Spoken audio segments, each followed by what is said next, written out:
We're now on to the second fundamental choice that comprises entrepreneurial strategy, and that is to choose your technology.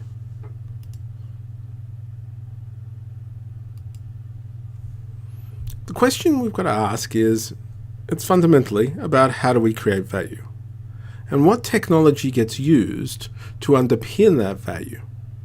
Now, it's very important to realize that it is often the case that there's some technological underpinning for the entire idea of the venture, such as you are going to apply machine learning to something, or you are going to be online.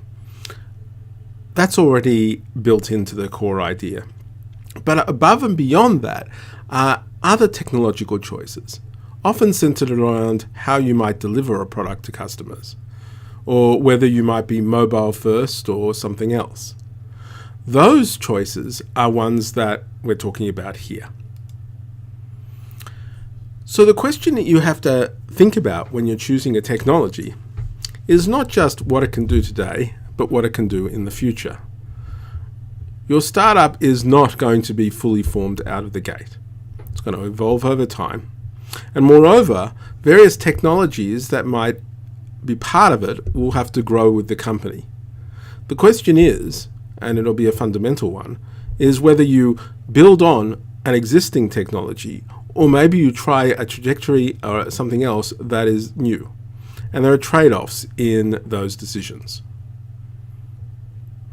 So the question is that we're going to answer today, or try to answer today, how can I choose my technology and choose a technological strategy to advance my technological trajectory to advance my entrepreneurial strategy? Of course, there's a part of it that what you're dealing with here, with these technology choices, is not actually inventing something new. That's hopefully your core idea. What you're doing is you're taking advantage of technologies that are out there and you're applying them to your business. And so this William Gibson quote is famous of that, is the future is already here. It's not very evenly distributed. What he means is that there are technologies out there, they just haven't been applied to all their domains. And that is something that your venture may well be doing. To give you an example of this, of a choice of technology that's fundamental, there was a time, a decade or so ago, that Elon Musk and his cousins were driving to Burning Man, and they had an idea to create a efficient or renewable energy business. And they debated in the car ride whether to use solar power or wind power to do that. Now, the reason I bring that up is it seems funny that these things seem so vastly different.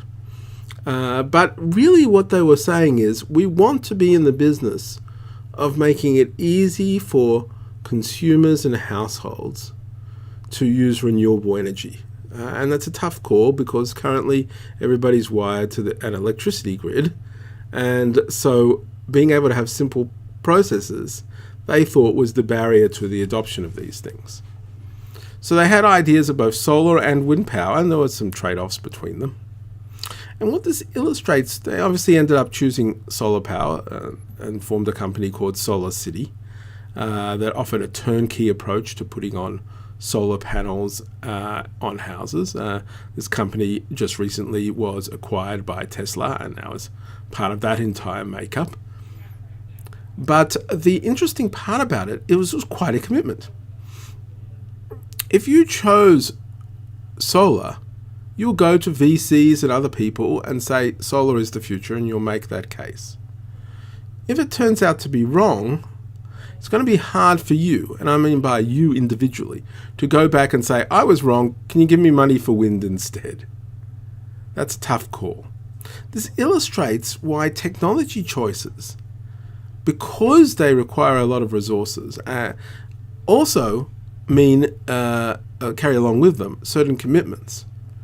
And you may recall that we discussed that when you are choosing amongst alternative entrepreneurial strategies, you have to take into account whether a choice in one direction is going to foreclose other opportunities. With technology, that can often be the case. Now, one of the key issues with technology is forecast. When is it going to work? So what I have shown you here is an early self-driving car. As you can see, it looks a bit bolted together. It also wasn't very good. Let me play you a video.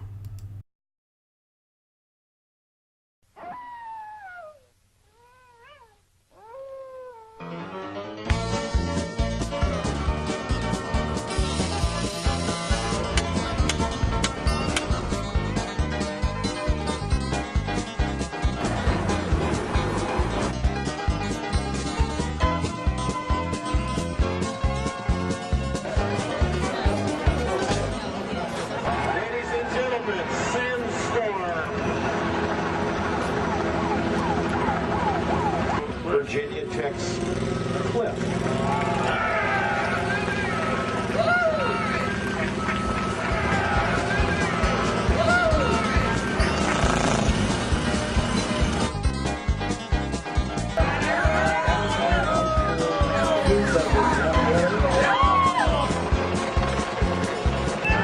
See you, Bob. Ladies and gentlemen from Caltech. See you.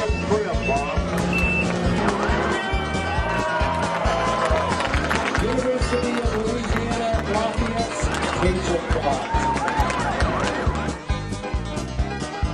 And off we go with Paramax, ladies and gentlemen. 32,000-pound, six-wheel military vehicle. This is a wire demonstration. And off we go. Good try, guys.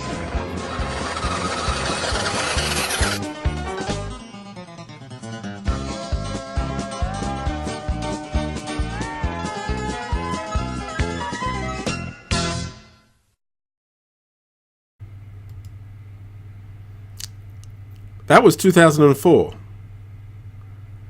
So could you have predicted that in just 13 years we would actually have at least semi-self-driving cars on the road?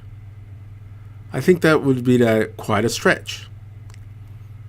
Now, clearly, what happened next time, and by next time I mean 10 or 11 years later, was something like this. We had Google come in, and with self-driving cars, been on the road now for 5-6 years. But even the traditional car makers are doing the same thing now. For instance, you have this by Mercedes. They believe they're close.